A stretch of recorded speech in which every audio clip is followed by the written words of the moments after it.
राज्यसभा सांसद संजय सिंह जी हमारे साथ मौजूद हैं। सर, जिस तरह से केंद्र सरकार ने पेट्रोल और डीजल पर वैट में कमी की है, उसको लेकर क्या कहेंगे? क्योंकि अब राज्य सरकारों पर भी दबाव बनाया जा रहा है। ये डीजल पेट्रोल को लेके आंख मिचौली करते रहते हैं, इससे कोई फ़ायदा नहीं है। 2014 के बाद पेट्रोल डीजल का दाम इतनी बार बढ़ाया है इन्होंने, और उसके पीछे जो बहाने बोलते हैं, जो झूठ बोलते हैं, उसका सच से कोई लेना देना नहीं होता। कभी यूक्रेन का कारण बताते हैं, कभी अंतर्राष्ट्रीय बाज़ारों का कारण बताते हैं। अंतर्राष्ट्रीय बाज़ारों में कच्चे तेल का मूल्य 2014 से पहले कई बार बहुत आगे गया, लेकिन कभी हिंदुस्तान में 100 रुपये और 115 रुपये में पेट्रोल नहीं मिला। ये इनके राज में हुआ। तो मुझे लगता है कि अब ये फौरी राहत दिखाने के लिए, चर्चा को थोड़े दिन तक शांत करने के लिए की गई, इसका कोई मतलब नहीं है। इस पे कोई ना तो इनके पास सोच है, ना पॉलिसी है। जब आप डीजल का दाम बढ़ाते हैं तो महंगाई बेतहाशा बढ़ती है, सारी चीज़ों में बढ़ती है।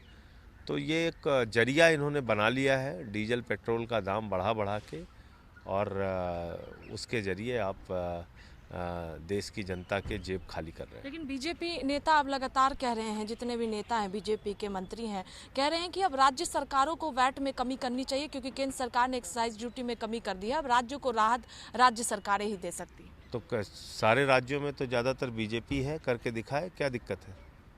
जितने राज्य हैं पूरे देश में, ये ड्रामेबाजी हर बार क्यों करते हैं लोग? पहले बढ़ाएंगे तो फिर उस समय कहना चाहिए कि सारे राज्य अब बढ़ाएं, हम भी बढ़ा रहे हैं। फिर दिखाने के लिए घटाएंगे, तो इनके ज़्यादातर राज्यों में इनका शासन है। कितने राज्यों में घटाया बीजेपी ने? जहाँ जहाँ इनके राज्य में सरकारें हैं, नॉर्थ ईस्ट से लेके और मध्य प्रदेश से लेके और कर्नाटक से लेके, हर जगह घटाएं ये। सर, इससे हटकर एक सवाल कि आजम खान 27 महीने बाद जेल से रिहा हुए हैं। अब वो कह रहे हैं कि हमारी जान को खतरा है। किससे उत्तर प्रदेश में आजम खान की जान को खतरा हो सकता है?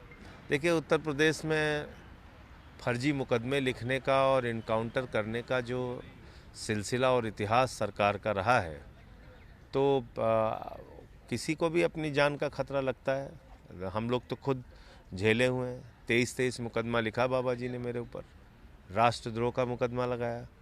तो ऐसी आशंका व्यक्त कर रहे हैं आजम खान साहब, तो किस आधार पे कर रहे हैं वो तो वही बता सकते हैं।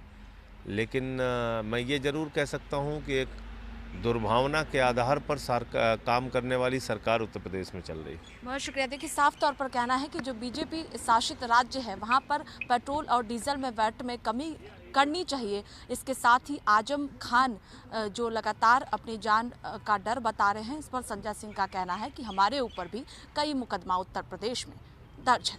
कैमरा पर्सन राहुल के साथ मैं स्वाति पाठक, भारत समाचार, दिल्ली।